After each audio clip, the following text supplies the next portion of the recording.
Hello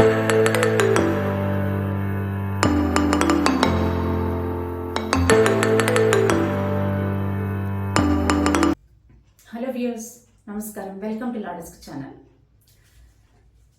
ఏ ఫీల్డ్లో అయినప్పటికీ కూడా లేడీస్ నెక్కుకు రావాలంటే కొంచెం ఎట్లయినా కష్టమే అండి.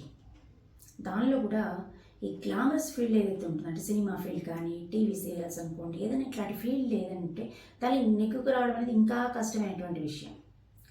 ఇప్పుడు మనము జనరల్గా ట్రెండింగ్లో ఉండేటువంటి షో ఏంటంటే బిగ్ బాస్, టీవీలో వచ్చేది. ఇది కూడా మన కల్చర్కి, మన అందులో తెలుగు వాళ్ళకి, తెలుగు కల్చర్కి చాలా దూరంగా ఉండే షో అని నా ఒపీనియన్, నా పర్సనల్ ఒపీనియన్. ఇది వేరు వ్యక్తులు ఉంటారు, వాళ్ళందరూ ఒక ఇంట్లో 3 నెలల పాటు ట్రావెల్ చేయడం, ఇది ఒక వింత. దాంతోపాటు వాళ్ళ డ్రెస్ కోడ్ చూస్తుంటే అదొక వింత. ఇదంతా నేను ఎందుకు చెప్తున్నానంటే, ఈ బిగ్ బాస్ సెలెక్షన్ ప్రాసెస్లో వాళ్ళు అడిగే క్వశ్చన్స్ ఎలా ఉంటాయి, అది ఒక లేడీని, జర్నలిస్ట్ని 2019లో బిగ్ బాస్ 3లో సెలక్షన్స్ టైంలో అడిగిన ప్రశ్నలకి ఆమె చెప్పిన సమాధానాలు ఏంటి, అసలు ఇలాంటి క్వశ్చన్స్ వేస్తే సామాన్యమైనటువంటి ప్రజలకి ఇది దూరంగా ఉండేటువంటి వ్యవహారం అని చెప్పి నేను చెప్తున్నా. అయితే ఈ 2019లో ఏమంటే, బిగ్ బాస్ 3కి సెలక్షన్స్ అయినప్పుడు ఒక జర్నలిస్ట్కి మీరు సెలెక్ట్ అయ్యారండి అని చెప్పి ఒక ఫోన్ కాల్ వచ్చిందంట. దానిలో సెలెక్ట్ అయినప్పుడు ఆమెను అడిగినటువంటి క్వశ్చన్స్ అంట, మీకు ఆ క్వశ్చన్స్ కూడా నేను క్లియర్గా చెప్తాను. ఏమని అడిగారంటే, కొన్ని క్వశ్చన్స్ వేశారంట ఆమె, మీరు సెలెక్ట్ అయ్యారని చెప్పిన తర్వాత ఏమడిగారంటే, why we should take you in Bigg Boss, మిమ్మల్ని బిగ్ బాస్లోకి ఎందుకు తీసుకోవాలి అని అడిగారంట. దానికి ఆమె సమాధానం ఏం చెప్పింది, I did not ask you to select me in Bigg Boss, నేను మిమ్మల్ని బిగ్ బాస్లోకి తీసుకోండి అని చెప్పి, నేను సెలెక్ట్ చేసుకోండి అని చెప్పి నేనేం అడగలేదు కదా అని ఆమె అనింది. ఆమె సామాన్యంగా ఒక జర్నలిస్ట్, గ్లామరస్ ఫీల్డ్లో ఉన్న మనిషి కాదు. అలాంటి వాళ్ళు పోలేరు. వాళ్ళు అడిగే క్వశ్చన్స్ కూడా ఆన్సర్స్ ఇవ్వాలి.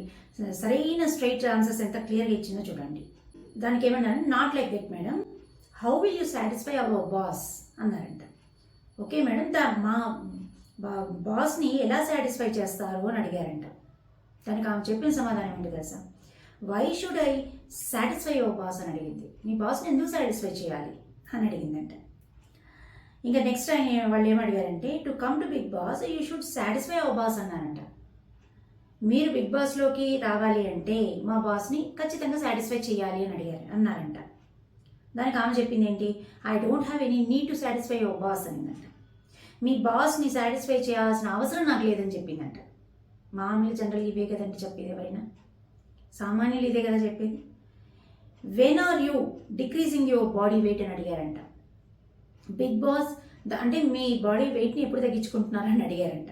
దానికి ఆమె చెప్పింది ఏంటంటే, Bigg Boss is a mind game, so that don't need any relation with body, why are you asking about body shaming.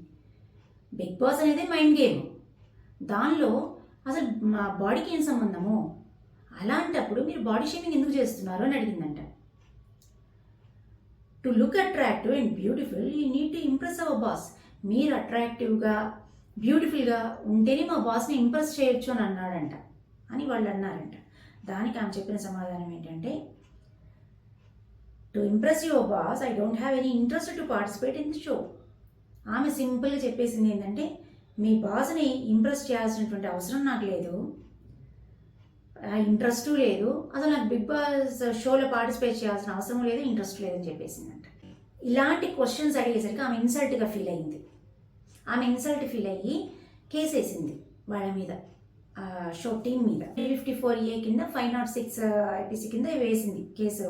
దానిలో హైకోర్టు, తెలంగాణ హైకోర్టు ఏం చెప్పిందంటే, ఇది బాడీ షేమింగ్ అనేది సెక్షువల్ హెరాస్మెంట్ కిందకి రాదు కాబట్టి ఈ సెక్షన్స్ అట్రాక్ట్ కావు, ఇది సెక్షువల్ హెరాస్మెంట్ కాదు అని చెప్పి తెలంగాణ హైకోర్టు చెప్పింది. ఈ వీడియో కనుక మీకు నచ్చినట్లయితే లైక్ చేయండి, షేర్ చేయండి.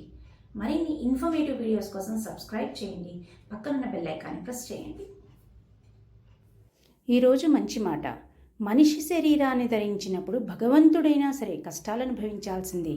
అందుకే దృష్టి బాధలపైన కాకుండా పరిష్కారం పైన ఉంచాలి.